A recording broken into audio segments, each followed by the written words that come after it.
आदर जय जिनेन। सन्मति वाणी news channel में आपका हार्दिक स्वागत है। अभी हाल ही में इंदौर में श्री दिगंबर जैन उदासीन आश्रम ट्रस्ट द्वारा संचालित कुंद ज्ञान पीठ द्वारा आयोजित प्राकृत वाङ्मय श्री भूवलय के परिप्रेक्ष्य में भारतीय ज्ञान परंपरा के विविध आयाम विषय पर द्विदिवसीय राष्ट्रीय संगोष्ठी का आयोजन किया गया। कुंद ज्ञानपीठ देश में एक जानी मानी संस्था है, प्रसिद्ध संस्था है। इसके जो संस्थापक थे आदरणीय भैया साहब श्री देव कुमार सिंह जी कासलीवाल, श्री अजित कुमार सिंह जी कासलीवाल, आदरणीय श्री प्रदीप कुमार सिंह जी कासलीवाल। इन्होंने परखा जाना डॉक्टर अनुपम जैन को और उनको इस संस्था की बागडोर संभाली। उन्होंने इस संस्था को ऊंचाइयां प्रदान करी और इसी तारतम्य में वर्तमान में श्री अरविंद कुमार जी जैन इस संस्था को संभाले हुए हैं। बखूबी वे आयोजन कर रहे हैं और इस संस्था के मूल उद्देश्यों को गति प्रदान कर रहे हैं।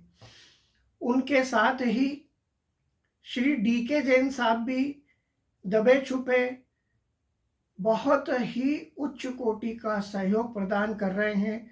मंच, माला और माइक से दूर रहकर वे इस संस्था के लिए कार्य कर रहे हैं। वर्तमान में श्री अमित कुमार सिंह जी कासलीवाल इसके उद्देश्यों की पूर्ति के लिए जी जान से लगे हुए हैं। इस आयोजन को सफल करने के लिए श्री अरविंद कुमार जी जैन के साथ पूरा स्टाफ जी जान से लगा हुआ था और इस संगोष्ठी के मूल उद्देश्यों के लिए उन्होंने अपनी पूरी मेहनत की और इस कार्यक्रम को सफल बनाया। इस कार्यक्रम के अंतर्गत जो वक्ता प्रथम रूप से इस एपिसोड में अपना वक्तव्य देने आ रहे हैं वे हैं दिल्ली के कुल सचिव प्रोफेसर नलिन के शास्त्री। आइए, उन्होंने बहुत ही गूढ़ रहस्य सभी के सामने व्यक्त किए। आइए हम उन्हें सुनते हैं। कि प्राकृत की वंदना अक्षर, शब्द, वाक्य और छंदों से युक्त सुंदर प्रबंध, गद्य और गीति काव्य रूपी अमृत के श्रृंगार से सिर्फ कांतिमान नहीं हुई है, प्रत्युत ज्ञान के गंभीर प्रतिभाशालिनी अभिव्यक्ति के रूप में विराट आगम संपदा के सृजन में भी यह निबद्ध है। देवियों और सज्जनों, ये प्राकृत ही तो थी जो अभी कह रही थी हमारी डॉक्टर संगीता जी कि नवकार के सुमिरन से कल्याण प्रदा वो बनी, जन जन के कल्याण के लिए एक ऐसा मंत्र जिसमें किसी तरह का कोई धार्मिक संकेत नहीं था, किसी देव की वंदना नहीं थी, जो था वो सिर्फ गुणों की आराधना का प्रकल्प था। और कल्याण प्रदा स्वरूप में जब प्राकृत तरंगित हुई तो कल्पना की तरंगों से अटखेलियां करती हुई जन समूह की भाव वल्लरियों से उद्भूत हुई और सुंदर एवं शिष्ट भावों के साथ ज्ञान के विविध आयामों का आनंद देने वाली जो भाषा बनी वह थी जन जन की प्राकृत।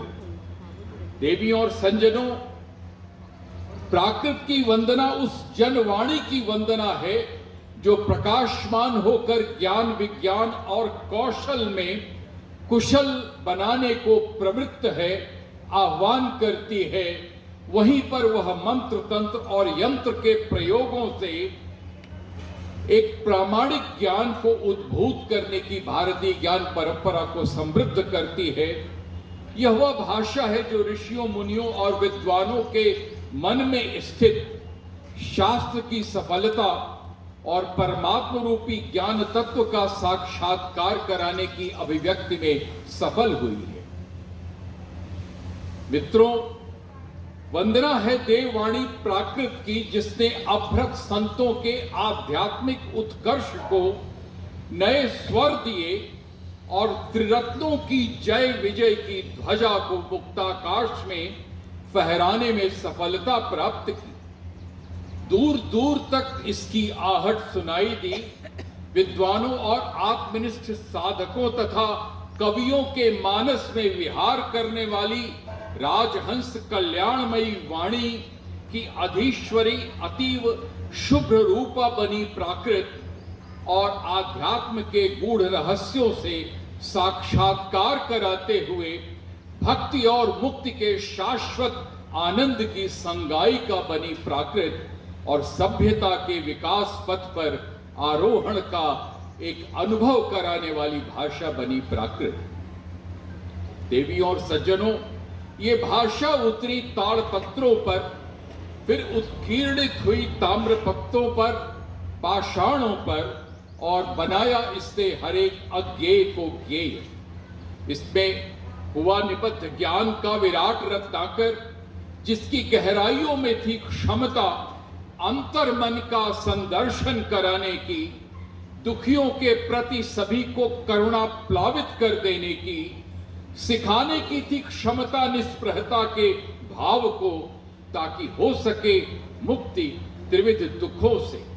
राजनीति, अर्थशास्त्र, गणित, सौंदर्य शास्त्र, दर्शन, इतिहास, विज्ञान, तकनीक जैसी विधाओं का कराते हुए विशिष्ट ज्ञान, भूगोल की आख्या भी कराई इस भाषा ने, और त्रिलोक का समझाया इससे सार भी प्राकृत ने किया सकल ज्ञान का संवर्धन। भारतीय आर्य भाषा परिवार के अंतर्गत प्राचीनतम भारतीय भाषाओं में से एक बनी प्राकृत, जिसका समृद्ध था संसार, बहुआयामी था संसार।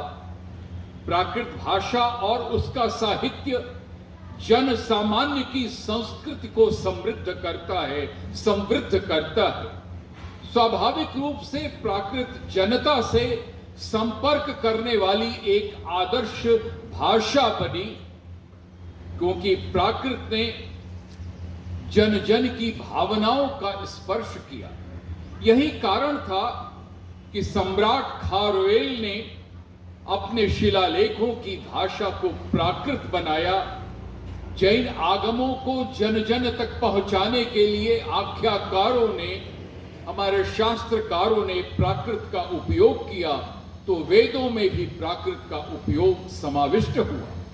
भारत के अधिकांश शिलालेख प्राकृत में रचे गए।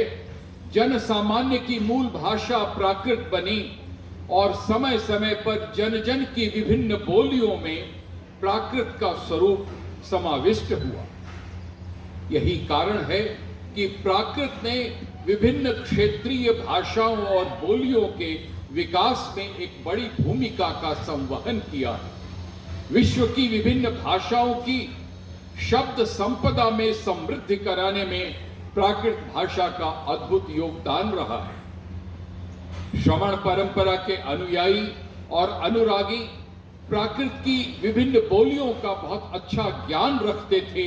यही कारण है कि श्रवण वांग्मय का विशाल संसार आज भी उपलब्ध है। तीर्थंकरों द्वारा उपदेशित और उनके अनुयायियों और अनुरागियों द्वारा संपोषित बहुआयामी साहित्य सृजित हुआ है।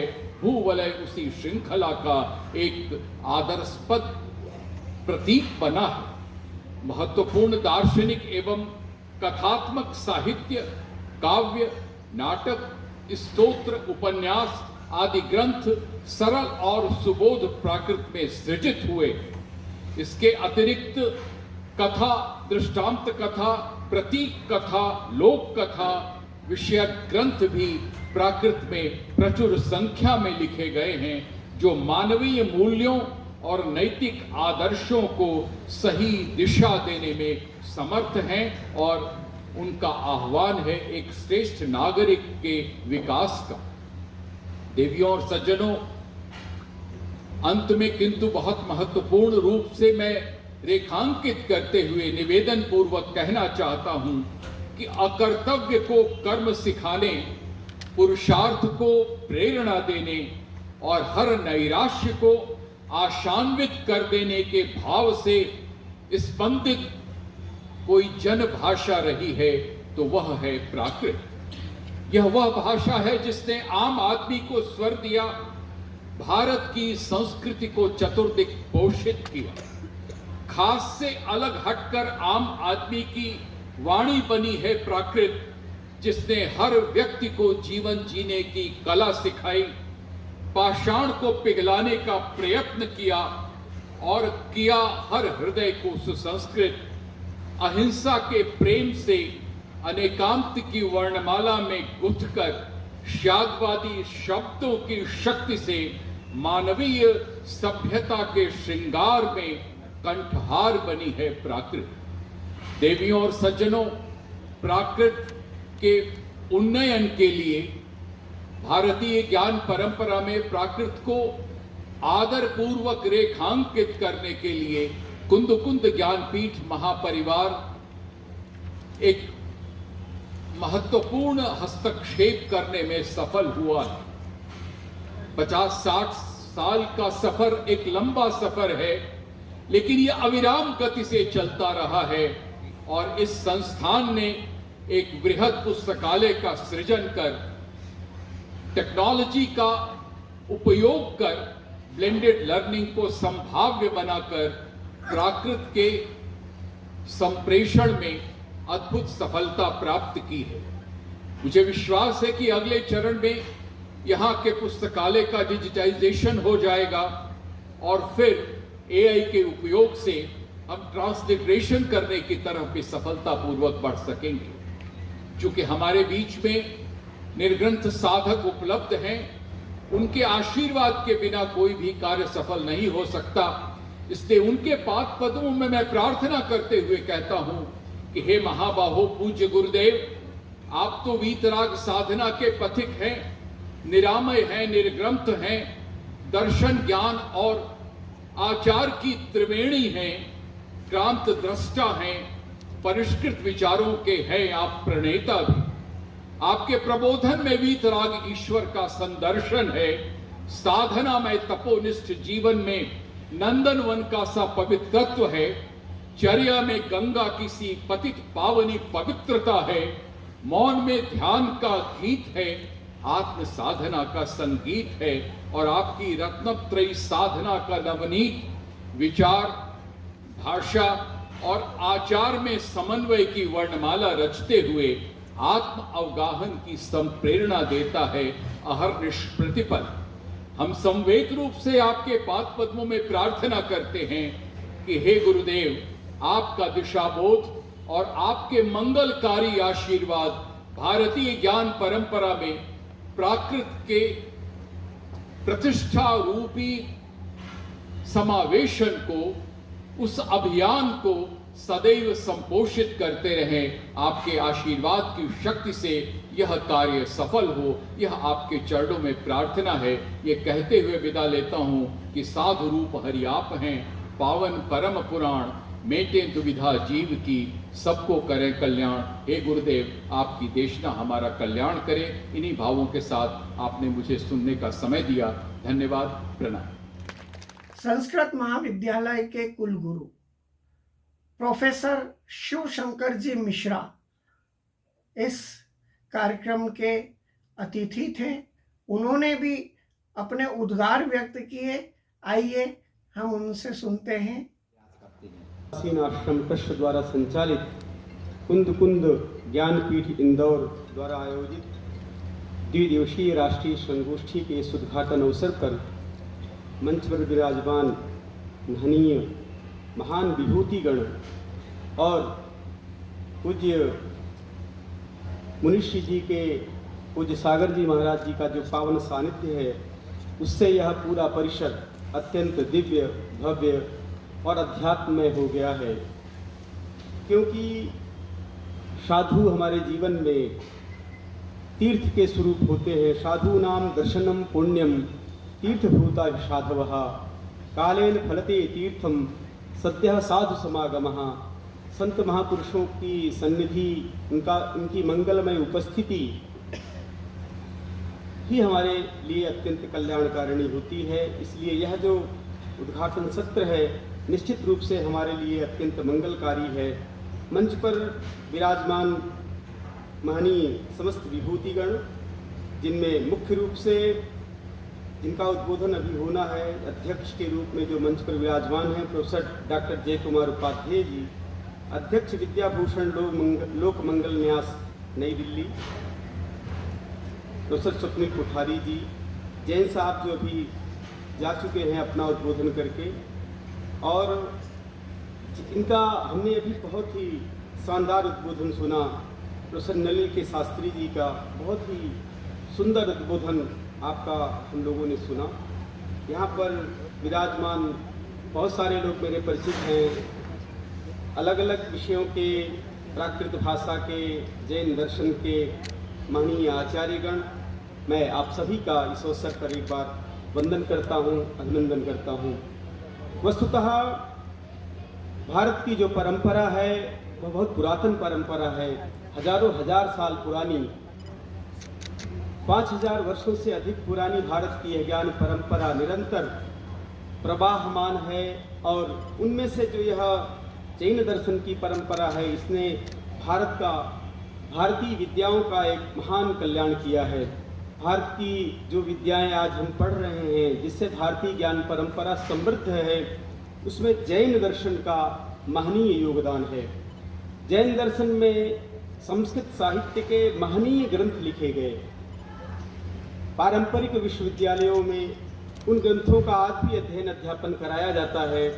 आधुनिक विश्वविद्यालयों में यद्यपि उन सब ग्रंथों के पठन पाठन के में समावेश नहीं है, तथापि ऐसी संस्थाएं, कुंद ज्ञानपीठ जैसी संस्थाएं देश में, समग्र भारत में और विश्व में भी जो जैन दर्शन है, जैन चिंतन है, उसका प्रचार प्रसार कर रहे हैं। यह अत्यंत महत्वपूर्ण विषय है। वस्तुतः जैन दर्शन के जो सिद्धांत हैं वह अत्यंत मंगलकारिणी हैं, अत्यंत लोकोपकारी हैं। जब तक जीवन में त्याग नहीं है, संयम नहीं है, तब तक कोई भी मनुष्य का जीवन महान नहीं हो सकता। किसी भी मनुष्य की महानता का परम लक्षण है, मुख्य लक्षण है उसके जीवन में त्याग का होना, तप का होना, संयम का होना। और जैन दर्शन में इस पर बहुत विशेष बल दिया जाता है। शास्त्र भी हमारे कहते हैं, तेन त्यक्तेन भुंजी था माँ गृधा कस्यचित् धनम। त्याग पूर्वक उपयोग की संस्कृति है भारत की संस्कृति। जब से हमने त्याग छोड़ दिया, तभी हमने अपने भारत का जो चिंतन है, भारत का जो ज्ञान वैभव है, उससे नीचे आए। भारत का जो चिंतन है वो त्याग का चिंतन है, तप का चिंतन है, संयम का चिंतन है।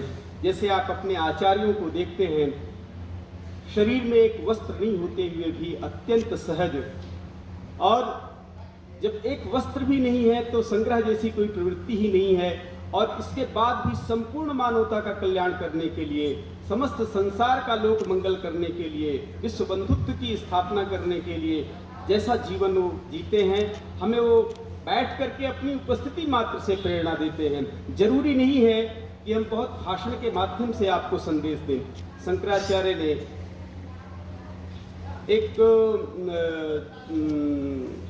एक श्लोक लिखा, चित्रम पटतरोर मूले वृद्धा शिष्या गुरुर युवा गुरोस्त मौनम व्याख्यानम शिष्यास्तु छिन्न संशयाः।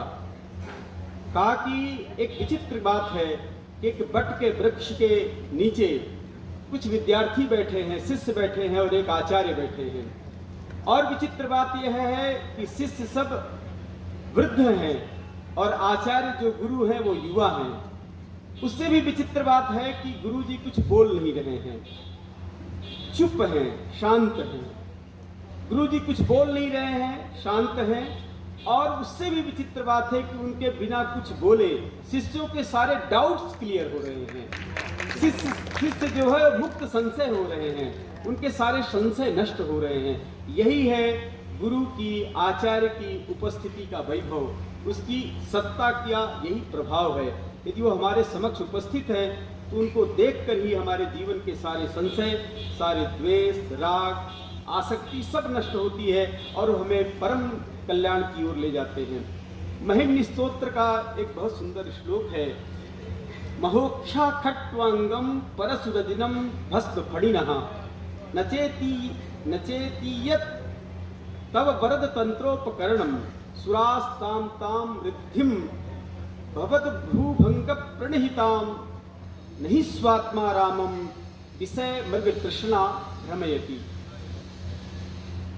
किसी ने भगवान शिव से कहा कि अरे आपके पास तो कुछ दिख नहीं रहा है, केवल एक ये बूढ़ा बैल है बड़ा सा, महोक्षः खट्वांकम, और एक यह एक लकड़ी का एक लकड़ी है जिसपे आप हाथ रख करके भजन करते हैं, तप करते हैं, परशु है, कुल्हाड़ी है, अजिनम मृगचर्म है, व्याघ्र चर्म है, भस्म है और ये सर्प है। आपके पास तो यही सब है, लेकिन इन सब के माध्यम से जो आप वरदान देते हो देवताओं को, तो वो सब तो पूरा मौज कर रहे हैं, उनके पास तो सब है। किसी को आपने इंद्रलोक दे दिया है, किसी को आपने वरुण लोक दे दिया है, किसी को आपने कौन कौन सी चीजें दे दी। सुरास ताम ताम रिद्धिम भवद भ्रूभंग प्रणहिताम, आपके एक भ्रिकुटी मात्र से, एक पलक मात्र से सारे देवता दिव्य वैभव को प्राप्त करते हैं। लेकिन आप कैसे हैं? तो आपके पास तो यही सारी चीजें हैं, एक बूढ़ा बैल और ये भस्म और ये सब चीजें हैं।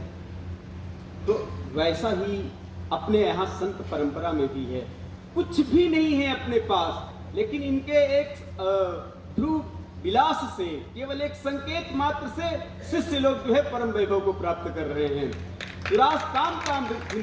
तमाम सारी वैभव को प्राप्त करते हैं, स्वयं में ये ऐसे ही रहते हैं। तो इसीलिए कहा ये ऐसे क्यों रहते हैं कि नहीं स्वात्मा रामम, जो स्वात्मा राम व्यक्ति है, विषय मृग तृष्णा भ्रमयति, उसे विषय की मृग तृष्णा भ्रम में नहीं डालती है। ऐसे पूज्य स्वामी जी महाराज यहाँ पर विराजमान हैं, उनका परम सानिध्य हमें प्राप्त हुआ है। मैं आज तो मुझे मैडम ने बुलाया था, संगीता मैडम ने उद्घाटन सत्र में मुझे बोलने के लिए मना भी किया था कि आपको बोलने का अवसर नहीं मिलेगा। मैं परम सौभाग्यशाली हूँ कि पूज्य स्वामी जी के महाराज के समक्ष अपनी वाणी को पवित्र करने का मुझे अवसर मिला। मैं उनके चरणों में प्रणति निवेदन करता हुआ उपस्थित समस्त महानुभावों को नमस्कार करता हुआ अपनी वाणी को विराम करता हूँ। धन्यवाद। नई दिल्ली के प्रोफेसर जय कुमार जी उपाध्याय, यह जाना माना नाम, जो बहुत ही गुण विद्याओं के ज्ञाता हैं, चाहे वह आगम का ज्ञान हो, पुरातत्व संबंधी जानकारी हो, नाट्य शास्त्र हो या संगीत संबंधी कोई भी राग रागिनी हो, उसके बहुत ही बड़े ज्ञाता। यहाँ तक कि वास्तु शास्त्र और ज्योतिष शास्त्र के भी वो बहुत बड़े ज्ञाता हैं। उनका ज्ञान सर्वोपरि है। किसी भी विषय पर उनसे चर्चा की जाए तो उसका सटीक उत्तर उनके पास होता है। उन्होंने एक जिज्ञासा में बताया कि भगवान आदिनाथ ने जब अपने पुत्रों को और पुत्रियों को विभिन्न विषयों का ज्ञान दे रहे थे, उसी दरमियान उन्होंने ज्योतिष शास्त्र का ज्ञान अपने एक पुत्र को दिया। तो हम यह मान लें कि भगवान आदिनाथ ने ही ज्योतिष शास्त्र का प्रतिपादन किया और इस ज्ञान को उजागर किया, जो हमें इस वर्तमान समय में भी हमारी समस्याओं के निवारण के लिए बहुत ही कारगर सिद्ध हो रहा है। आइए हम प्रोफेसर जय कुमार जी उपाध्याय को सुनते हैं। अब मंगलाचरण के रूप में श्री भूवलय सदृश एक सांगत्य छंद आपके सामने प्रस्तुत कर रहा हूँ, जो केवल ज्ञान का स्वरूप है। परम परम ज्योति कोटि चंद्रादित्य किरण सुज्ञान प्रकाश सुरर मुकुटमणि रंजित चरणाब्ज सुरर मुकुटमणि रंजित चरणाब्ज प्रथम शरणागु प्रथम जिनेश शरणागु प्रथम जिनेश। अभी दूसरा मंगलाचरण जो प्राकृत भाषा आचार्य कुंद देव ने प्रवचन साल के आरंभ में ये ससुरासुर मनुसिंहवन्दितं धोदघादि कमलं प्रणमामि वढ्ढमानं तिक्थं धम्मसकतारं तिक्थं धम्मसकतारं। अब मैं श्रवण बेगुल ले जाता हूँ।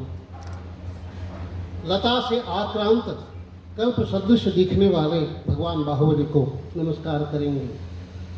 प्राकृत के महामेरु नेमिचंद्र सिद्धांत चक्रवर्ती ने प्रतिष्ठा के उसी दिन भगवान के सम्मुख बैठ करके जो अष्टक इंद्र वज्राज छंद में लिखी थी वो पंक्ति आपके सम्मुख प्रस्तुत है।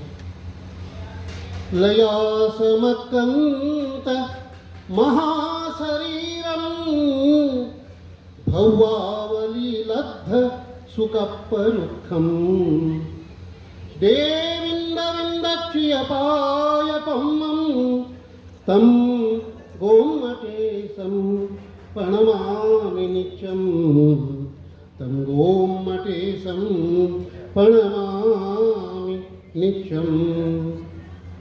अब मैं नमन कर रहा हूँ जिस भगवान बाहुबली गोमटेश के चरणों में जिन्होंने संयम को धारण करने का संकल्प लिया और चारुकीर्ति जी के प्रथम भगवान बाहुबली के प्रथम शिष्य पंडित आचार्य चारुकीर्ति भट्टारक कर्मयोगी जी के सन्निधि में रह करके अपने बाल्य अवस्था में जो शिक्षा प्राप्त की, आज आप महामुनिवर के रूप में यहाँ उपस्थित हैं।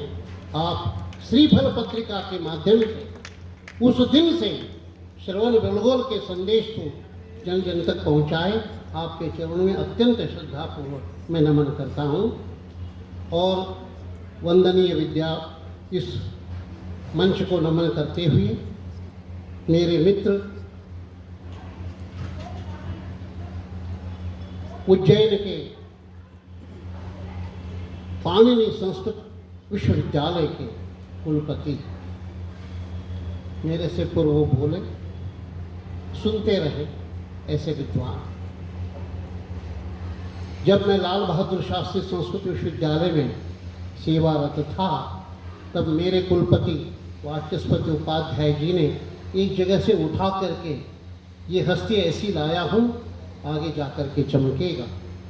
हम तो अभी रीडर भी नहीं बने, एसोसिएट प्रोफेसर नहीं बने, आप तो कुलपति बन चुके हैं।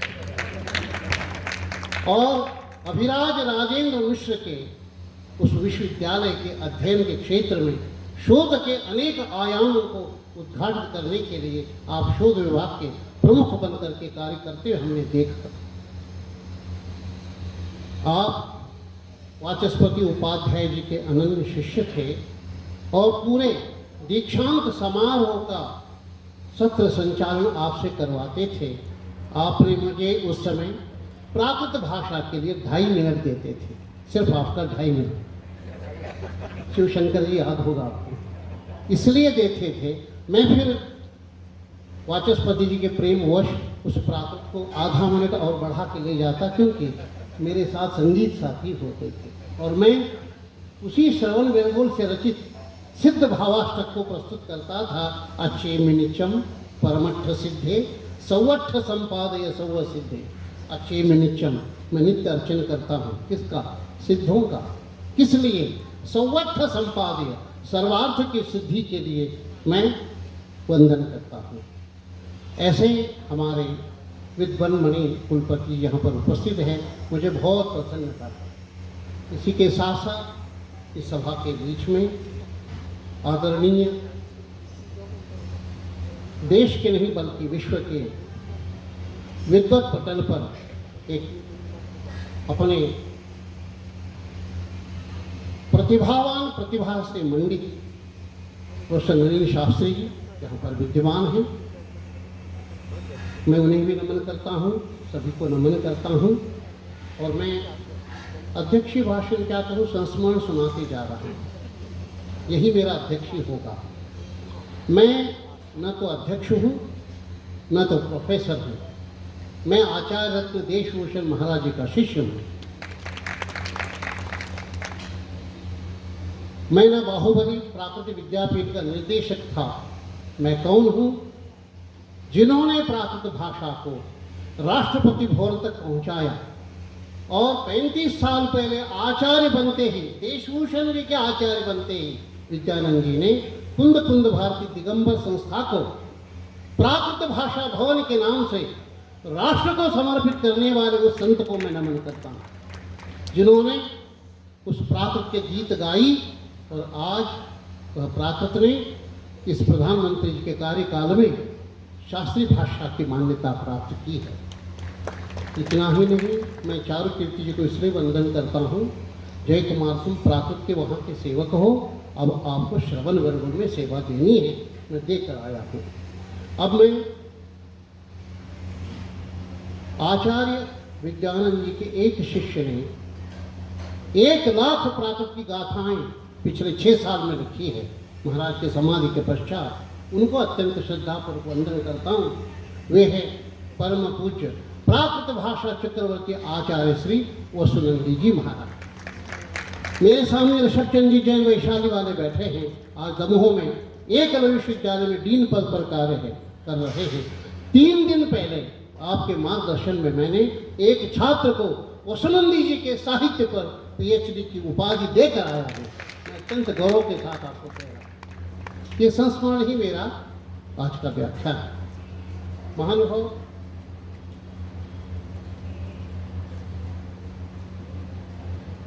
आदरणीय संसद सदस्य श्री शंकर ललवानी जी, एक तो शिव शंकर जी हैं और एक शंकर ललवानी जी आज की सभा में।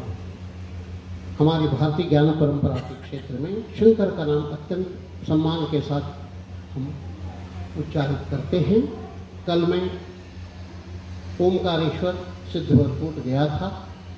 सिद्धवरकूट के शिखर के पगतरे जब खड़ा था तो आद्य शंकराचार्य का वो भव्य चित्र का अवलोकन कर रहा था और आपने सारे उनका वृत्तांत आज सुना दिया, गदगदित हो उठा। आचार्य विद्यानंद जी कहते थे, पाणिनि कौन है? आप तो पाणिनि के विश्वविद्यालय के संस्कृत के कुलगुरु हैं। पाणिनि कौन है? वो हमारे हैं। विद्यानंद जी क्या कहते? मेरे हैं, हमारे हैं। क्यों? पाणिनि हुए कहाँ? तक्षशिला में। तक्षशिला पोदनपुर है, जो आज पेशावर पेजावर नाम से प्रसिद्ध है। एक समय वो भगवान बाहुबली का राज्य अवस्था का राजधानी था और आदरणीय प्रेम सुमन जी जैन से आचार्य विद्यानंद जी महाराज जी ने बाहुबली सराय हानि तक्षशिला स्वतंत्र ग्रंथ लिखवाया, पढ़ने लाए। तो पाकिस्तान के संसद सदस्य आकर के विद्यानंद के चरणों में निवेदन करते थे। वह मंदिर भी है, वैशाखी भाषा भी है, प्राकृत भाषा भी है और हमारी संस्कृति वहाँ पर विद्यमान है। इसके साथ साथ जब श्री भूअरय की मैं बात करूं तो श्री भूअरय ग्रंथ तो मैं जब से प्रथम राष्ट्रपति बाबू राजेंद्र प्रसाद जी ने अपने राष्ट्रपति भवन में ये घोषणा कर दी कि यह विश्व का 8वां आश्चर्य है, तो क्यों कहा?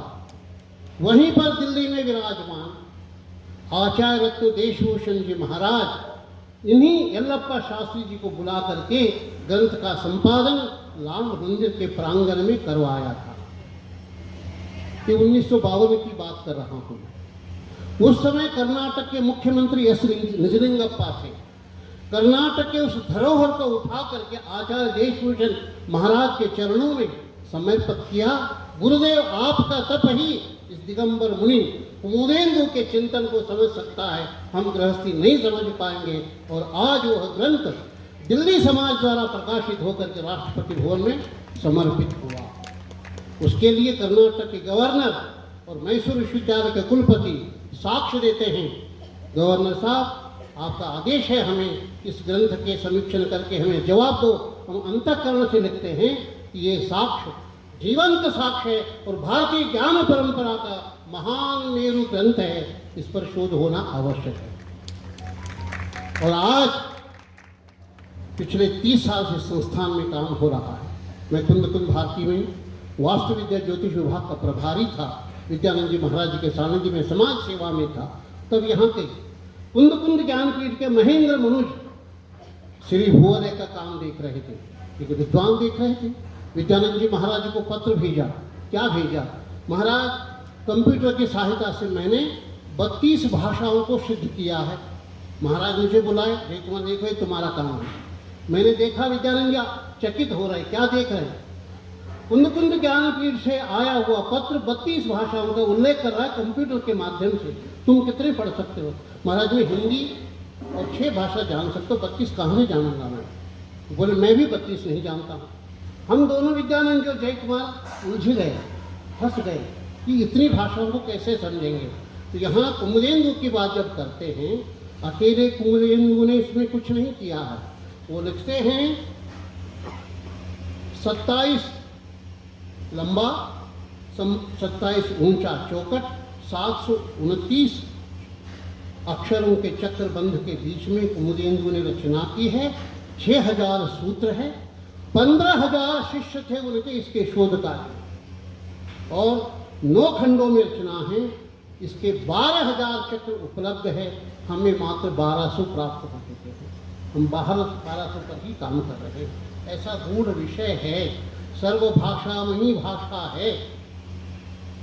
उसमें 18 महाभाषाओं का उल्लेख है, 700 उपभाषाओं का उल्लेख है। और जब ऋषभदेव को वर्णन करते हैं तो जब देशभूषण जी का अद्भुत लीला है, वो मुनि बने, आचार्य बने, गुजरात से निकले समीर शिखर जी आते अयोध्या पहुँचे।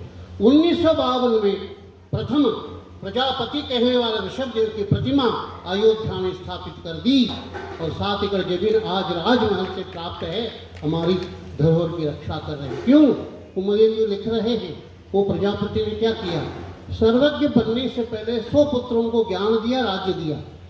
ब्राह्मी सुंदरी को शिक्षा दी, ब्राह्मी को भाषा नहीं सिखाई, लिपि सिखाई। कौन सी लिपि? लिपि और भाषा बड़ा अंतराल है।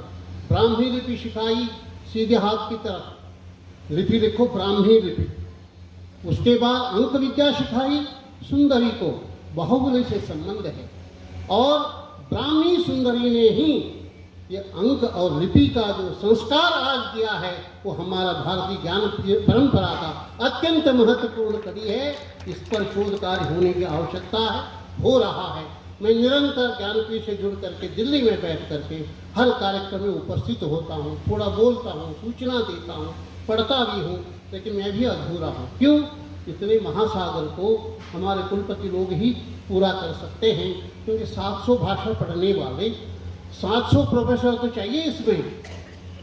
मैंने विद्यानंद जी से सुना था, सर सेठ हुकुमचंद जी अपने महल में बैठ करके 10-10 विद्वानों को साथ में लेकर के जैनागम का स्वाध्याय करते थे।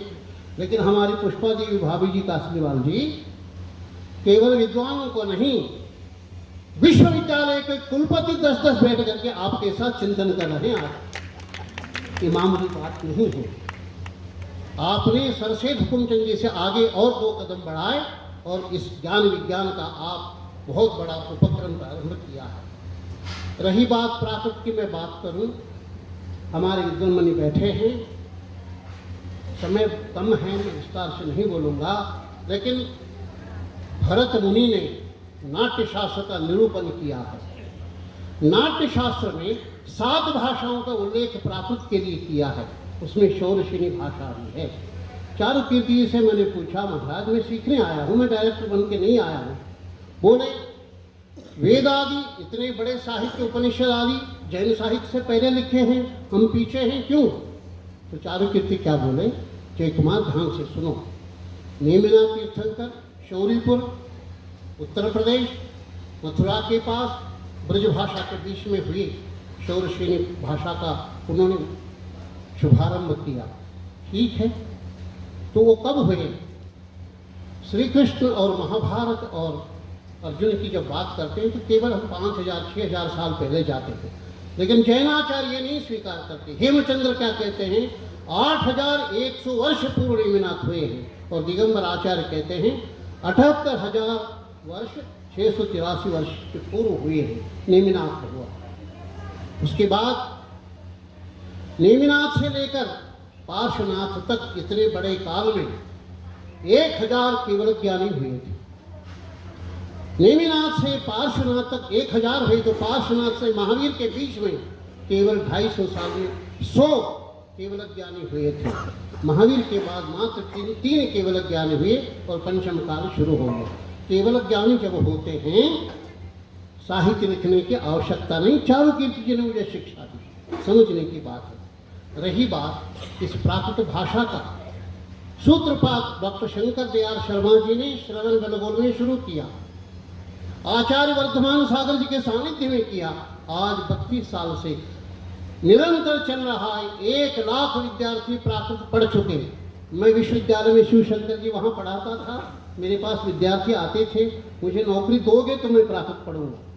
लेकिन श्रवण बेलगोल के हमारे यहाँ के छात्र कोई नौकरी नहीं चाहते हैं, कोई पैसा नहीं चाहते, व्यवसाय नहीं चाहते हैं, संस्कृति रक्षा के लिए हम पढ़ना चाहते हैं। और आज संगीता जी ने बताया, हर साल हमारे विद्यार्थी स्वर्ण पदक, रजत पदक आदि पदकों से अलंकृत है। श्रवण बेलगोल से उस केंद्र को प्रारंभ करने का मुझे सुवर्ण सौभाग्य की संस्था के बीच में प्राप्त हुआ। महानुभाव,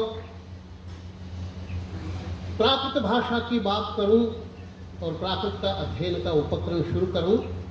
मैं अभी इस समय 70 साल का हो गया हूं, लेकिन जिस दिन आदरणीय प्रधानमंत्री मोदी जी ने कहा प्राकृत भाषा भी शास्त्रीय भाषा है, उस दिन से मैं 27 साल का हो गया हूँ। और 27 के बाद 1.5 साल हो गए, तो 1.5 साल जोड़ो तो मैं 29 साल करीब हो रहा हूँ। मैं खूब जवानी से अमित जी को हिलाता हूँ, मैं वहाँ बैठ के, अमित जी काम कर रहे हैं, मैंने कहा ये कमियाँ हैं, सुधार दूंगा। कल सुबह में 3 बजे निकला हूँ, सीधा मैं सिद्धवरपुर चला गया, आपके साथ चला गया, मैं सिद्ध दर्शन करने गया। आनंदित हूँ मैं आज वहाँ के परिकर में सिद्धों के उस लीलाओं के बीच में जो साहित्य का आलोड़न करता हूँ, तो मैंने याद दिलाया कुंद कुंद के रचना प्राकृत में है। प्रदीप कुमार कासरीवाल जी ने मुझे यहाँ शिलालेख लिखा था, वो कहाँ है, वो टूट गया है, दोबारा लगवा देते हैं। तो कहाँ लगवाएंगे, हमारे विजय जी कहाँ हैं? वो कहते हैं मेन गेट पर लगवाएंगे। ठीक है, क्या है वो?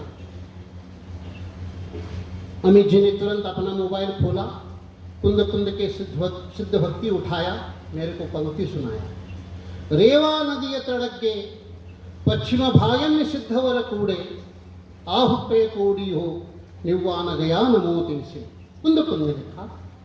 और मैं इसकी उल्लेख कर दूं, देव कुमार सिंह जी ने मुझे बताया था। क्या बताया था? पंडित जी हमारे बुजुर्ग 130 साल पहले सिद्धवरपुर गए, तब गए। यहाँ एक महेंद्र कीर्ति भट्टारक जी थे, नाम सही है नहीं पता नहीं, लेकिन भट्टारक जी थे। उन भट्टारक जी को सपना आया, चलो मेरे साथ। श्रेष्ठी जी का परिवार नाव में बैठा, चले गए। यात्रा करते पहुँचे ओमकारेश्वर के उस टोंक पर, और वहाँ जा करके उत्खनन किया तो वहाँ संभवनाथ भगवान का मंदिर प्राप्त हो चुका है।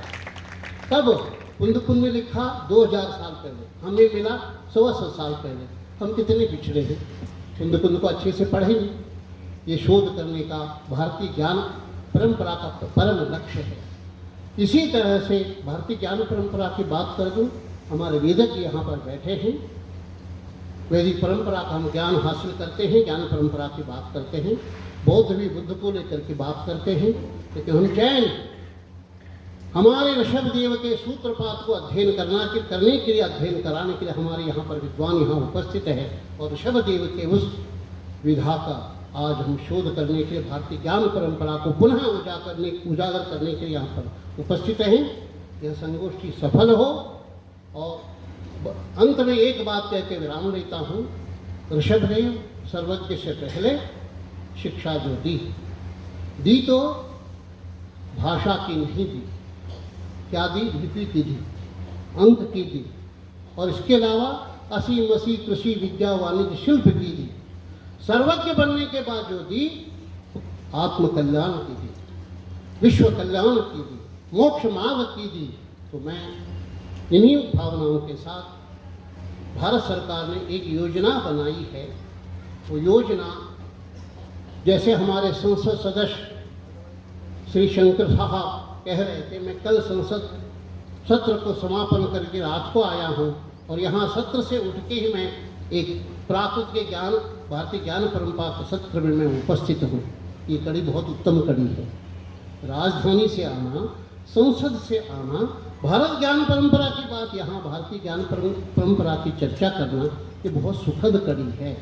और कितने उच्च स्तरीय विचार उन्होंने रखा, इस श्रेष्ठी परिवार को याद किया, ज्ञान विज्ञान की बात की, पुस्तकालय की बात की, पांडुलिपियों की बात की, एक गौरव की बात है। इतने नज़दीक जुड़ करके उन्होंने काम किया है। एक भारत सरकार का प्रस्ताव इसी लोकसभा में प्रस्तुत हुआ है, विकसित भारत शिक्षण अधिष्ठान। हमारे यहाँ उन्नत शिक्षण संस्थान 60,000 है, कॉलेज हमारे 46,000 है, स्वतंत्र शिक्षण संस्थान 12,000 है, केंद्रीय विश्वविद्यालय 57 है, राज्य शासन के विश्वविद्यालय 504 है, राष्ट्रीय प्रमुखता के प्राप्त 146 INI है और 512 खासगी विश्वविद्यालय है। 4 करोड़ विद्यार्थी आज उच्च स्तरीय शिक्षण में अध्ययन कर रहे हैं। तो हम प्राकृत क्यों नहीं पढ़ाएंगे? हम जरूर पढ़ाएंगे। हम ब्राह्मी लिपि पढ़ाएंगे, विभिन्न विद्याओं को पढ़ाएंगे। भारत सरकार की योजना का हम समर्थन करते हुए मुझे कासरीवाल परिवार में अध्यक्ष पदवी, और मैं पूरे 3 दिन सबका सुनना है मुझे, मैं सुनूंगा और मैं प्रश्न भी करूंगा और मैं आपसे समाधान भी पाऊंगा। मुझे पूरा अधिकार दिया है पूरे 2 दिन बैठने का, मैं प्रतिवेदन भी देना है। आपने सुना होगा, प्रतिवेदन भी मुझे देना है। तो मेरे ज्ञान को भी आप सुधारेंगे, आपके ज्ञान से मैं प्रभावित रहूँगा। पुनः आप सबको नमन, पूज्य मुनिवर को नमन, सभी को जय करते हुए विराम देता हूं। इस राष्ट्रीय संगोष्ठी को गरिमा प्रदान की है परम पूज्य अंतर्मुखी मुनि श्री पूज्य सागर जी महाराज ने। वे मंच पर पूरे समय उनका आशीर्वाद प्राप्त होता रहा, उनके सानिध्य में यह संगोष्ठी हुई। उन्होंने इस सभी विषयों पर अपनी मूल राय प्रकट की। जानिए उन्होंने आशीर्वाद में हमें क्या क्या निर्देश दिए, क्या क्या उपदेश दिए और क्या क्या मार्गदर्शन दिए। आइए मुनि श्री पूज्य सागर जी महाराज की जय, उनसे उनके प्रवचन सुनते हैं। आइए। ओम नमः सिद्धेभ्यः। वो आदिनाथ भगवान की, वो भगवान महावीर स्वामी की, वो गोमटेश्वर बाहुबली भगवान की, वो चारित्र चक्रवर्ती आचार्य शांति सागर जी महाराज की, वह परम पूज्य आचार्य श्री अभिनंदन सागर जी महाराज की, वह परम पूज्य आचार्य श्री वर्धमान सागर जी महाराज की, श्री पूज्य सागर जी महाराज की जय। सभी वक्ताओं ने अपनी बात को रखा और आज का जो ये विषय है, जो सभा है, यह कहीं न कहीं ज्ञान से जुड़ी हुई है। किसी ने, वक्ताओं ने कहा भी कि व्यक्तियों की संख्याएं कम है। मैं बहुत समय से इस पर हम चिंतन भी करते हैं, पर कहीं न कहीं श्रावकों की, साधुओं की, विद्वानों की कमी के कारण हमें ऐसी ज्ञान की सभाओं में व्यक्ति कम दिखाई देते हैं और इसे स्वीकार भी करना पड़ेगा। ग्रंथों में जो बातें मिलती हैं, हमें उनमें से जो बातें अच्छी लगती हैं या हम जो कार्यक्रम करते हैं उस संबंधित कुछ सहयोग हमें मिल जाए, हम उसको जन जन तक पहुंचाते हैं। जैसे एक छोटा सा उदाहरण है, शायद मेरी बात आपको अटपटी भी लगे, पर चिंतन सबको करना चाहिए, विद्वानों को, उस पर कि मूर्तियों को विराजमान करने की बड़ी परंपरा है हमारे। एक मूर्ति विराजमान भी करें, उसकी प्रतिष्ठा करा दें, तो उसको मंदिर में रखना, उसकी निछावर राशि 2 लाख, 5 लाख, 3 लाख और देते हैं, सहजता से देते लोग। क्योंकि हमारे आचार्य भगवंतों ने ग्रंथों में लिखा कि मूर्ति विराजमान करने का फल क्या है, तो कहा कि इतने से सरसों के बरोबर भी हम मूर्ति रहते तो हमको मोक्ष मिल जाता है। तो आदमी सोचता है कि इतनी सी मूर्ति से मोक्ष मिल रहा है, तो कहाँ झंझट करें, मूर्ति विराजमान करके। भक्तामर का ये काव्य विधान करने से रोग शोक दूर हो जाते हैं, तो आदमी बड़ा उत्साह के साथ उसमें दौड़ता है। जो अच्छी चीज़ें मिल गई उसको छोटे रूप में पहुँचते पर लोगों की मोबाइल तक पहुँची तो लोगों को लगता है कि ये चीज़ हमें करना चाहिए। मेरा निवेदन है सभी विद्वानों से जो बैठे हैं कि कुछ सुयोग ऐसे निकालें कि मात्र जुर्माने को जेब में रखने से भी असंख्यात गुणित कर्मों की निजरा होती है। ऐसे हमारे जीवकांड कर्मकांड में इसका उल्लेख भी आया है। या उसको नमस्कार करने से हमारे रोग दूर होता है, या इसको हम रखेंगे तो हमारे बच्चे की शादी जल्दी हो जाएगी, या हम ये पाठ पढ़ेंगे तो, क्योंकि अभी जैसे नवीन जी ने कहा कि प्रबंध के ऊपर इतने श्लोक निकाले हैं, तो कहीं ना कहीं हमने निकाले हैं, तो निश्चित रूप से हमारे ग्रंथों में इन सब चीज़ों का वर्णन है। अगर इन छोटे से 50 से 60 श्लोक अगर हमारे बीच में उपलब्ध हो जाएं जो आम व्यक्ति की जरूरत है आज हमको, तो मैं मानता हूँ कि आने वाले समय में भी यहाँ भी हजारों की संख्याएं हमको सुनने को मिल जाएगी। क्योंकि आदमी धर्म भी चाहता है और अपने संसार का काम भी साथ में चाहता है, और ये हमारी कमजोरी है कि हम उस ग्रंथ को, माँ जिनवाणी को, उसके महत्व को जन जन तक हम पहुंचा नहीं पाए। उसके महत्व, हम श्लोक को नहीं कह रहे, हम उस गाथाओं को नहीं कह रहे, उसके महत्व की बात कर रहे हैं कि उसके महत्व को हम नहीं पहुंचा पाए। अगर उसके महत्व को हम पहुंचा देते तो शायद सुनने वालों की संख्या हजारों में होती। अब एक भी ग्रंथ वर्तमान में मुझे ऐसा नहीं दिखाई देता किसी विद्वान ने, किसी पंडितों ने, किसी साधुओं ने लिखा हो किसी मात्र जिनवाणी के महत्व को लेकर के, उसका क्या महत्व, संसार वर्तमान की स्थिति को जोड़ करके हम उसको लिख पाए। क्योंकि आज मैं भी हूं, हम यहाँ भी बैठे हैं, बहुत सारे लोग, हमने किसी को निमंत्रण दिया है तो कुछ लोग ऐसे आए कि मेरे को मेरा शोध पत्र पढ़ना है। वो आया ही इसलिए कि मुझे शोध पत्र पढ़ना है, अगर नहीं कहते तो आता भी नहीं शायद, क्योंकि आप अपनी ज्ञान की, अपनी बात की, क्योंकि आपको पता है कि मेरे ज्ञान का आज इतने कुलपति, इतने व्यक्ति आएंगे तो मेरी बात को 10 सुनेंगे तो शायद मुझे कहीं अवसर मिल जाए। हर व्यक्ति यही चाहता है, पर हम उन श्लोकों को निकालना चाहिए। कुछ मेरे दिमाग में भी है, अपन कभी बैठ करके चर्चा करें आप लोगों की बात, तो हम कुछ महत्वपूर्ण 50 श्लोक, 60 श्लोक, किसी ने सोशल मीडिया की बात करी, तो उन श्लोकों को हम एक 10 सेकंड, 30 सेकंड की वीडियो बना करके लोगों तक भेजने की कोशिश करें कि ग्रंथों का महत्व क्या है। मैं मानता हूँ कि अभी अमित जी थे और सबने मिलकर के हमने जिनवाणी प्रतिष्ठा का महोत्सव का, शायद मुझे ध्यान नहीं है 50-100 साल में कोई स्पेशल जिनवाणी की प्रतिष्ठा हुई।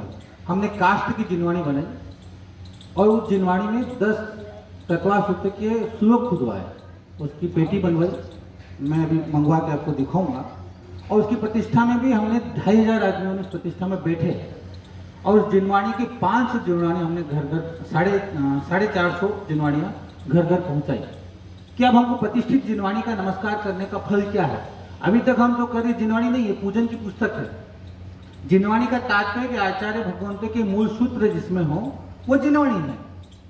तो लोगों ने उसको क्यूरियोसिटी आई, 50 प्रश्न आए कि घर में रखने से पाप तो नहीं लगेगा। अभी तक रख रहे थे तो पता नहीं था, पर जैसे प्रतिष्ठित हुई तब पाप तो नहीं लगेगा, कितना पुण्य लगेगा, ऐसे हजारों प्रश्न आए। जब उनको समझाया हमने, और मेरे पास उसको ऑन द रिकॉर्ड भी है कि भैया इसको रखने से तुम्हारे घर की बाधाएं दूर होगी, तो लोगों ने 2500 में भी उसको खरीद करके अपने घर में रखी है। वो जिनवाणी इसलिए नहीं, उसकी बाधाएं दूर होंगी, उसके महत्व को जाना। अब समझिएगा बात को, है ना। तो हम जब तक उसके महत्व की बात को जन तक नहीं पहुंचा पाएंगे कि जिनवाणी का फल क्या है, वो महत्व को जान जाएगा ना, वो प्राकृत नहीं। ये हम जिस श्री भूलोदय की बात कर रहे हैं, ऐसे हजारों विद्वान तैयार हो जाएंगे जो घंटों में उसको सॉल्व कर करके तैयार कर सकते हैं, पर जब तक उसका महत्व नहीं जानेंगे, उसकी सिद्धि को नहीं जान पाएंगे कि हमारे कितना महत्वपूर्ण है। आज हमारा बेटा शराब पी रहा है, अगर घर में जिनवाणी होती है और उसको नमस्कार करता है तो कहीं ना कहीं उसको संस्कारित जीवन में आते कि नहीं मेरे घर में कुछ है। हम उसके महत्व को प्रकट नहीं कर पा रहे, हमारी कमजोरी है। साधुओं की भी कमजोरी है, विद्वानों की भी कमजोरी है। साधु भी पंचकर्णकों में लगे हुए हैं, मूर्ति प्रतिष्ठाओं में लगे हुए हैं, तीर्थों में लगे हुए हैं।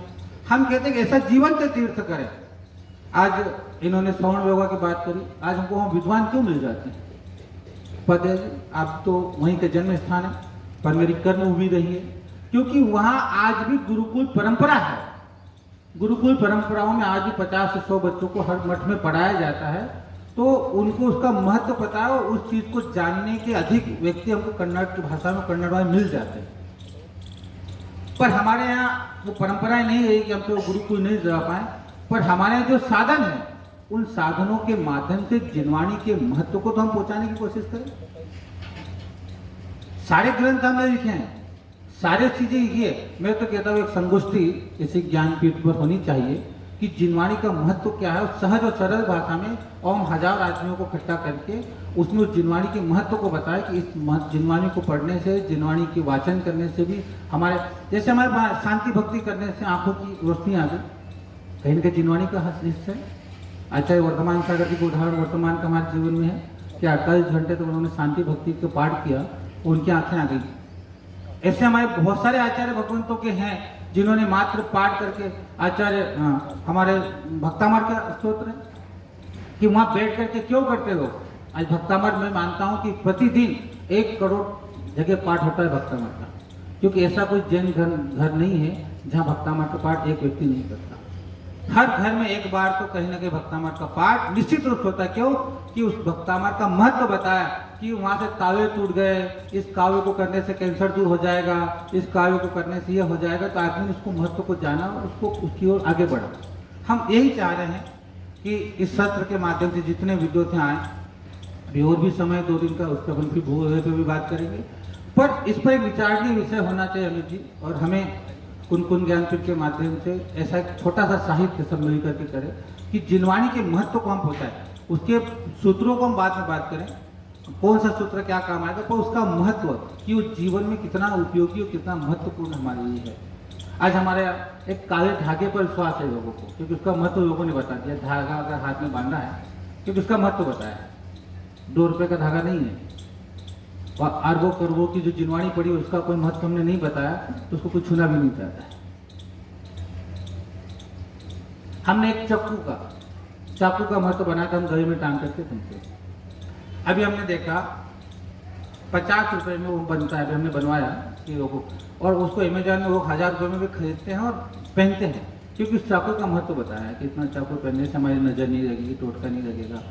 तो हम ये कहते हैं कि जो केवल ज्ञान कराने की ताकत रखता है, जो ज्ञान और उसका साधन जिनवाणी है, तो उसके महत्व को उजागर करना कितना महत्वपूर्ण, कितनी बड़ी जिम्मेदारी हमारे पास में है, ये हमें समझना पड़ेगा। क्योंकि हमारे, और ये आज की स्थिति नहीं है, हम कितनी संगोष्ठियां मैंने देखी है, अगर 50 विद्वान है तो 30 ऊपर बैठेंगे, 20 बैठे सुनेंगे और बाकी सब बाहर से चले जाएंगे। हजारों स्थितियां यही है, संगोष्ठियों की स्थितियां यही है। हम आचार्य वर्तमान सागर में पहली बार गया, मेरे को 50-60 विद्वान आ रहे, मुझे ध्यान है भिलुड़ा का 98 में आचार्य पद के समय उनके किशनगढ़ चतुर्मास की पहले 98 थी, तो हमको बड़ी उत्साह था, हमें भी 6-7 में इतने विद्वान आएंगे, इतने लोग बैठेंगे, बड़ा पंडाल बनाया, तो सामने 70 व्यक्ति जो विद्वान थे वो 10-12 ऊपर बैठे थे, इसके अलावा कोई गृहस्थ नहीं था। और जब खाने की बात आई तो बहुत सारे मिल गए हमको। तो एग्जैक्ट मेरी कोई वो नहीं, पर एक जिनवाणी के प्रति नवीन जी यहाँ बैठे हैं, उपाध्याय जी बैठे हैं, बहुत सारे, है ना। तो मेरा ऐसा महत्व है कि आप इस चीज़ को समझें और इसके ऊपर अध्ययन करें और ऐसे कुछ सूत्रों को निकालने की बात करें कि जिससे जिनवाणी को रखने से, छूने से, स्पर्श करने से, यानी हमारे यहाँ महत्व बताया कि मात्र भगवान के प्रतिमा को छूने से असंख्यात रोग दूर हो जाते हैं शरीर के। तो कोई भी व्यक्ति कपड़ा पहनता है, भगवान को छूने की इच्छा रखता है। शांति धारा का महत्व बताया, तो शांति धारा की गोली करोड़ों में चलना शुरू की, लाखों में जाना शुरू हो गई। क्यों? महत्व की बात है। तो कहीं ना कहीं जिनवाणी का महत्व हम क्यों नहीं बता पा रहे लोगों को, क्यों नहीं पहुंचा पा रहे? तो इस पर एक संगोष्ठी भी होना चाहिए, इस पर एक चिंतन भी होना चाहिए और इस पर एक कोर्स भी निकलना चाहिए कि मात्र जिनवाणी का महत्व क्या है, छोटे छोटे भागों में। तो उनको हम चैनलों के माध्यम से, यूट्यूब के माध्यम से उसको हम पहुंचाने का पुरुषार्थ करें। और निश्चित रूप से मैं आपको कहूँगा इसका रिजल्ट सामने बहुत जल्दी आएगा, क्योंकि पहले साधन नहीं थे, तो आप लोगों तक पहुंचाने के साधन मिल गए हैं। तो हम 2-3 साल में जिनवाणी की, हमको ऐसा 2 साल में ऐसा दिखाई दे कि संगोष्ठी में हम विद्वत लोग अलग पढ़ रहे हैं, तो हजारों की संख्या में लोग वहाँ सुनने को हमको मिल जाए। तो ये चिंतन का विषय है। जहाँ तक प्राकृत की बात है, मैंने 5, 7, 8 साल वहाँ देखा कि किस प्रकार से स्वामी जी ने अपना समय निकाल करके प्राकृत को उनके कोर्सों को बनाने में, उनके लोगों तक पहुंचाने में जो एक काम किया है, बताया कि 1 लाख व्यक्ति वहाँ से प्राकृत पढ़ चुके हैं। तो हमारे गौरव का विषय है कि कितने साल की 22 करीब 14-24 साल की मेहनत के बाद 1 लाख विद्यार्थी हमको दिखाई दे रहे हैं। निश्चित रूप से जो काम श्री भूलोदय पर यहाँ पर हुआ है और हो रहा है, वो हमारे लिए हर्ष का विषय है कि ऐसे। और आज अमित जी विषय है कि लोग यंत्र हम रखते हैं तो यंत्र में 1, 2, 3, 4, 5, 6 संख्या है, तो हम आज तक समझ ही नहीं पाए जो संख्या क्या है। पर अगर जो भूलोदय को समझ गया तो समझ जाए कि इसमें लिखा क्या है, क्योंकि यही होता है ना मंत्रों में अधिकतर 1, 2, 5, 7, 8, 9, 10 ऐसा लिखा होता है। तो हम समझ जाए कोई गिनती होगी या कुछ ऐसा ही होगा। पर आज जब भूलोदय हमने समझा जाना तो मतलब है कि इसमें कोई ना कोई मंत्र लिखा हुआ है। तो अब आदमी की क्यूरियोसिटी बढ़ेगी, ये 1, 2, 4, 5, 7 क्या है, उसको जानने की जब इच्छा बढ़ेगी तो निश्चित रूप से वो जन जन तक पहुंचेगा और हमारी सफलता हमें निश्चित दिखाई देगी। क्योंकि आज तक उनको समझ नहीं पा रहे थे यंत्र है क्या है। कहीं नहीं जब उनको अंकों के माध्यम से कोट करके उनको हमने जब बाहर निकाला तब उस यंत्र का महत्व भी हम लोगों तक बता सकते हैं। निश्चित रूप से प्राकृत भाषा को स्वामी जी कहते थे कि आम भाषा थी, बोलचाल की भाषा थी, और बोलचाल की भाषा इसमें मात्राओं का उपयोग भी नहीं होता है बहुत सारी। तो बोलचाल की सहज और सरल भाषा थी, इस पर भी बहुत सारा काम हुआ है। और निश्चित रूप से हम चाहेंगे कि इस संगोष्ठी का एक सार ये भी निकले कि हम लोगों तक कैसे जिनवाणी के महत्व को पहुंचा सकें और लोगों को कैसे हम जिनवाणी से जोड़ पाएं। अगर हम जिनवाणी से जोड़ पाएंगे तो फिर हमें किसी को कोई प्रलोभन देने की जरूरत नहीं पड़ेगी। व्यक्ति अपने आप आएगा, अपने आप पढ़ेगा, अपने आप उसको जानेगा। और जहाँ तक कुन ज्ञानपीठ की बात है, करीब 20 साल का संबंध रहा। जब पहली बार उपाध्याय जी ने उनको स्मरण इससे भी आगे इन्होंने श्रीफल की बात कही, जब मेरे पहला अंक निकालने की बात आई और पूरा 2-3 अंक श्रवण वैभव की मस्ताभिषेक 16 नवंबर 2005 को हमने सारा पहला इशू निकाला था और इंदौर ही उसका ऑफिस था छोटा सा। तब स्वामी जी ने मुझे प्रदीप जी का नाम बताया कि वहाँ है और फिर अनुपम जी से मिलना हुआ। वो पहला अंक इसी कुन भारती की लाइब्रेरी से तैयार हुआ हमारा। अनुपम जी यहीं थे उस समय। प्रदीप जी को स्वामी जी ने किसी के माध्यम से खबर पहुंचाई, फिर अनुपम जी से मिलना हुआ। तब से कुंद का पहला अंक और एक दूसरा अंक दोनों इसी लाइब्रेरी में बैठ करके हमने उसको तैयार किया और यहीं प्रिंट होकर के श्रवण को पहुंचाया। तो वो संबंध हमारा यहाँ कुंद से रहा है निश्चित रूप से भारती से कि दोनों अंक यहीं से। इसका अगर जन्म स्थान माना जाए कि पहला हमने उसके लिए कोई लिखना शुरू किया है तो कुंद ज्ञानपीठ का वो विषय है। और उस समय अनुपम जी ने बहुत सहयोग किया क्योंकि हम तो जानते नहीं थे, हम भी नए थे संघ में आए, 2 साल भर हुआ था, शायद 1.5 साल, तो हम इतना कुछ ज़्यादा नहीं। पर इन्होंने उनको दिया, अभी मेरी पढ़ने की लगन थी, खूब पढ़ करके उनका शॉर्ट वर्क निकालने की कोशिश की है। और अभी मैं आया हूँ वापस, बहुत साल हो गया, तो लाइब्रेरी और बढ़त हो गई है। तो निश्चित रूप से प्रदीप जी अमित जी ने उसको और बढ़ाने की कोशिश की है। ये हमारा गौरव का विषय है कि अमित जी का इसमें इंटरेस्ट भी जगह है। पर अमित जी को ये भी कहना चाहूँगा कि अमित जी हमें जिनवाणी के महत्व को लेकर के जन जन तक के चौपाले छोटी छोटी रूप में हमें करना चाहिए। मंदिरों के माध्यम से हम छोटे नुक्कड़ माध्यम के माध्यम से 1-1 मिनट के माध्यम से कि जिनवाणी का महत्व क्या है।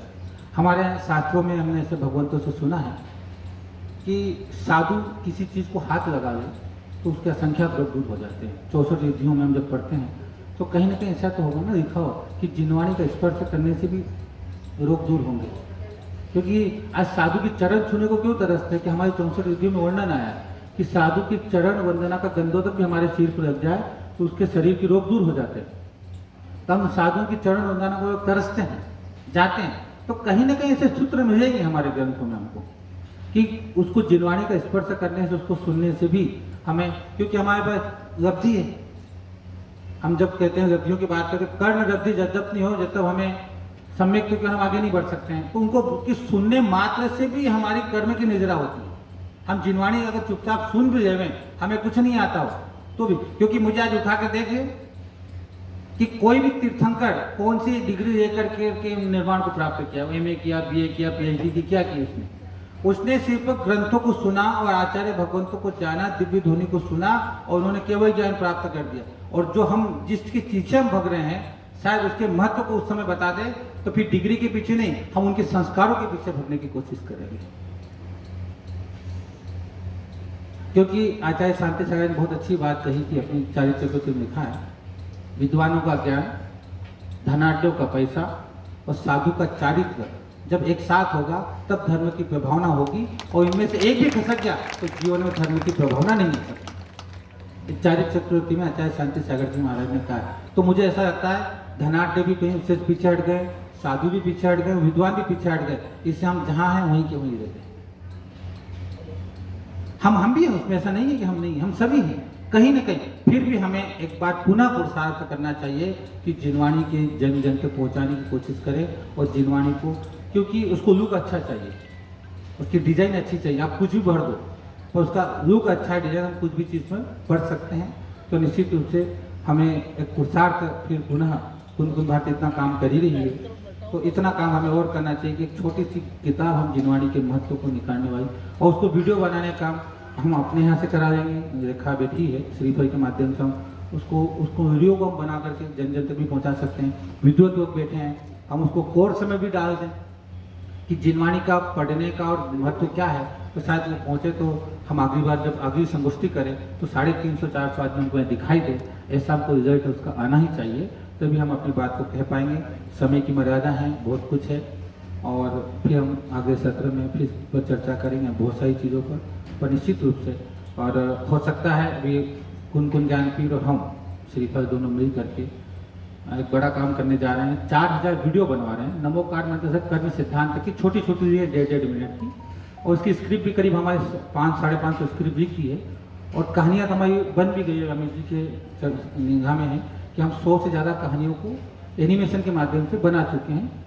और अमित जी हैं, हम हैं, कुन भारती है, महावीर ट्रस्ट मिल करके श्रीफल गौरव दिवस मना रहे हैं 17-18 जनवरी को, और चारुकीर्ति भट्टाचार्य जी की परमिशन भी आ गई, वो 2 दिन यहीं रहेंगे और उस महोत्सव में रहेंगे। हम सब मिल करके, यानी फाइनल परमिशन कल आ गई है, बहुत दिन से बात चल रही थी, देखा गई हुई थी, तो कल हमारी फाइनल परमिशन इसलिए आ गई कि हमें जो इंदौर से गए थे उन्होंने भी अपने कार्यक्रम मंगाया, तो उन्होंने कहा कि पूज्य सागर जी को हम 2 दिन का कार्यक्रम दे चुके हैं, अब अपना उसमें सेट कर लीजिएगा। तो निश्चित रूप से कि उनके मानस में है, तो हम शायद 4000 वीडियो की शुरुआत, 200-250 वीडियो की शुरुआत हम उस दिन महावीर ट्रस्ट के माध्यम से, हमारा वो भी जो भी संस्था उसमें मिलना चाहें, हम उसको बहुत अच्छे से कि एक 1.5 मिनट वीडियो बना रहे हैं। नमोकार मंत्र का महत्व, जिनवाणी का महत्व, ज्ञान का महत्व, यानी जिससे लोगों तक हमारी बात को पहुंच पाए, तो वो कहीं ना कहीं महावीर ट्रस्ट कुन ज्ञानपीठ का एक हिस्सा रहेगा। और एक कल्पना की है, नवीन जी आपका भी सहयोग चाहिए, उपाध्याय जी का भी सहयोग चाहिए। धार्मिक जैन विश्वविद्यालय की स्थापना करते हैं, जिसमें हम डिग्री नहीं देंगे। 24 पाठशालाएँ बनाई हैं, अजित नाथ, अभिनंदन, सुमति, चारुकीर्ति भट्टारक, यानी जो हमारे फेमस हुए उनके नाम से कक्षाएँ बनाई है। एक कक्षा में सिर्फ मात्र नमोकार मंत्र का ज्ञान देंगे, एक में तीर्थंकरों का ज्ञान देंगे, एक में हम अपने तीर्थ क्षेत्रों का ज्ञान देंगे, यानी उनके पूरे PDF कोर्स बना करके लोगों को कोर्स कराने की कोशिश करेंगे। और उसको बाद में किसी से PhD करना है तो हमारा ज्ञानपीठ बैठा हुआ है कि इसको PhD की डिग्री करना है, तो ज्ञानपीठ के यहाँ फॉर्म भरे और यहाँ के माध्यम से अपनी PhD की डिग्री करें, तो उसको सारे साधन हम उपलब्ध करा के, उसके बहुत सारा मटेरियल 25% मटेरियल हमने तैयार भी किया है, और अब उसका शोध, उस पर संशोधन चल रहा है। तो कहीं ना कहीं ज्ञानपीठ के माध्यम, महावीर ट्रस्ट के माध्यम से, श्रीफल के माध्यम से, क्योंकि एक ही अच्छा है कि जिन्होंने मुझे इतना बड़ा किया और यहाँ तक पहुँचाने की कोशिश की है, उनका एक सपना था श्रीफल का। हम बीच में तो बंद ही कर दिया था, अभी कब से 4-5 साल से बंद था, पर जब मैं मस्ताबेश्वर में गया तो स्वामी जी का एक वचन कहा उन्होंने धीरे से, जब मैं मुनि बनने के बाद, कि श्रीफल को क्यों बंद किया। तब भी आया कि नहीं, जब उनकी भावनाएँ थी तो उसको वापस हमने जिंदा किया, और वापस इंदौर में एक नया ऑफिस बना करके नए तरीके से किया है। तो निश्चित रूप से हम चाहते हैं कि ज्ञानपीठ के साथ हम अपना पूरा, जब भी लगे कि हमको इसमें कुछ चाहिए, मार्गदर्शन चाहिए, समय चाहिए, तो हम निश्चित रूप से इसको जिनवाणी के महत्व को, देखो बाकी व्यवस्था तो विद्वानों की है कि उसके श्लोकों के अर्थ पहुँचाना, वो हमारा काम नहीं है। हमारा तो सिर्फ श्रावकों तक जिनवाणी के महत्व को पहुंचाने का काम है, और महत्व पहुंच जाए फिर उनके अर्थ को बताना, उनको समझाना, वो हमारा वास्तव में काम भी नहीं है, वो काम वास्तव में विद्वानों का है, क्योंकि वही कर सकते हैं। क्योंकि हम अगर समझाने जाएंगे तो हमारे सामाजिक प्रतिक्रमण कौन करेगा? आप तो करोगे नहीं भाई। अगर हम उसमें चले गए, हम उसके महत्व को बता सकते हैं, पर अगर दूसरे में पड़ गए, क्योंकि 28 काव्य सर्ग करना है, 3 बजे से लगाकर रात को सोने तक इतने काव्य सर्ग हैं कि वो नहीं करें तो फिर प्राश्चित देना है, तो हमारा काम नहीं। हमारा काम सिर्फ जिनवाणी के महत्व को लोगों तक पहुंचाना है और उसको फिर तैयार करना और उसको करने का काम। इससे तीर्थंकरों ने अपनी बात को कहा और गणधर ने उसको लोगों तक पहुंचाया। सत्य तो आज के गणधर और वर्तमान के आप पंडित लोग हैं और जितने साधु सब तीर्थंकर हैं, वो अपनी बात को कह देते, उसका महत्व बता दिया। अब उसको लोगों तक दिमाग में उतारने का काम आप लोगों का है, तो निश्चित रूप से उसके महत्व को हम पहुंचाएं। तो मैं मानता हूं कि इसकी संख्या अधिक बढ़ेगी। आज हमने इतना कहा है तो हम मानते हैं कि 1000, 2000, 3000, 5000 लोग ज्ञानपीठ से भी प्राकृत भूवलय पर शोध करें, संस्थान करें, तो निश्चित रूप से ये संगोष्ठी हमारी ये कार्यकारी भी होगी। निश्चित रूप से हीरा खरीदते हैं तो एक होता है, पर देखने वाले लाखों होते हैं। एक हीरा कोई ओरिजिनल पेन है, तो अगर एक चीज़ भी हमारी यहाँ से अच्छी निकल गई तो लाखों लोगों तक वो पहुँचेगी, तो निश्चित रूप से लाखों लोगों तक वो ज़्यादा हमारा पहुँचाएगी। और ये संगोष्ठी निश्चित रूप से आज इतने विद्वान हुए, तो संगोष्ठी का कोई ना कोई निचोड़ ऐसा निकलेगा कि आने वाले समय में अरविंद जी की शिकायत नहीं रहेगी कि विद्वान उस पर ध्यान नहीं देते हैं। मैं कहता हूँ अरविंद जी निश्चित रूप से ये संगोष्ठी से फल आए कि आने वाले समय में 50 से 60 विद्वान आपके साथ जुड़ करके और ज्ञानपीठ से जुड़ करके भूवलय पर प्राकृत पर काम करें, ऐसी भावना हम प्रकट करते हैं। ये उद्घाटन सत्र था, 6 ही सत्रों में हमें गुरुदेव का आशीर्वाद मिलेगा। आप लोग समय पर जरूर पधारें। आदरणीय श्री अमित जी का आशीर्वाद। एक बार पुनः सभी से सादर जय जिनेन्द्र, गुरुवर के चरणों में नमोस्तु। औपचारिक रूप से तो आभार प्रदर्शन के लिए मैं खड़ा हुआ हूँ इस सत्र के लिए, पर गुरुदेव मैं एक से बात छोटी सी आपके सामने रखता हूँ कि जो यह संख्या बल आपको दिख रहा है, ये इतनी बड़ी मोटिवेशन है हमारी संस्था के लिए, क्योंकि जब हमने भूवलय का प्रथम सत्र किया था उसमें मात्र 1 ब्रह्मचारी भैया थे। और ये मैं कहना चाहूँगा अरविंद जी, अनिल जी और हमारी संगीता मैडम, इनके और प्राकृत ने भी मेरे ख्याल से 5 लोगों से हमने पहला सत्र शुरू किया था।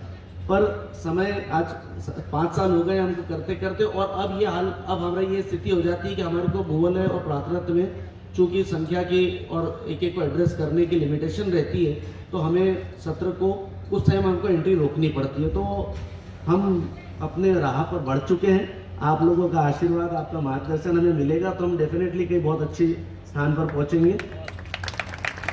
मैं पुनः, आपने आशीर्वाद दिया, आशीर्वचन दिया, आपने इस कार्यक्रम में अपनी स्वीकृति प्रदान करी, आपके लिए मैं कृतज्ञ हूँ, बहुत आभारी हूँ कि आपने 2 दिवसीय संगोष्ठी में आपने पधारने की स्वीकृति दी। साथ ही आज जो हमारे विद्वद्गण आदरणीय प्रोफेसर जय कुमार जी उपाध्याय, जिन्हें मैं वर्षों से बाद में छोटा सा था, जब से मैं आपके सानिध्य में बहुत सारे मंदिरों में और घर के वास्तु के उसमें बहुत सीखने को मिला आपके मार्गदर्शन में। और आज जब 2020 में पिताजी का देहावसान हुआ और हम लोग अपने व्यापार में व्यस्त थे, तब अगर किसी ने इस क्षेत्र में आगे बढ़ने के लिए प्रोत्साहित किया, प्रेरणा दी, तो वो आदरणीय जय कुमार जी उपाध्याय साहब है, जिन्होंने कहा कि ये इसे हमें संभालना पड़ेगा और करना पड़ेगा। साथ ही कुलगुरु जो हमारे शिवशंकर जी मिश्रा, प्रोफेसर शिवशंकर जी मिश्रा, आदरणीय नलिन जी शास्त्री, आप सब यहाँ उपस्थित हुए, सुरेश जी जैन साहब, रेणु मैडम, आप सब यहाँ उपस्थित हुए। मैं आप सबका बहुत बहुत आभारी हूँ। सभी जो यहाँ पर विभिन्न स्थानों से यहाँ पधारे हैं, आप सभी का भी बहुत बहुत आभार जो इस सत्र में आप उपस्थित हुए। आप सभी आगे के सत्रों में भी यहाँ पे इसी संख्या में उपस्थित होंगे। सभी एक दूसरे के प्रति ज्ञान और का आदान प्रदान होगा। मुझे भी बहुत जिज्ञासा है कि आप लोग जो तैयारी करके आए हैं वो सब देखेंगे हम लोग सभी। आप सबका एक बार पुनः आभार। आप सभी भोजन के लिए आमंत्रित हैं। धन्यवाद। जय जिनेन्द्र। सन्मतिवाणी न्यूज चैनल द्वारा आपको इस संगोष्ठी में पधारे हुए अन्य विद्वानों के उद्गार सुनने के लिए आगामी एपिसोड में हम प्रसारित करेंगे। आप जरूर सुनिए। बहुत बहुत धन्यवाद। जय जिनेन्द्र।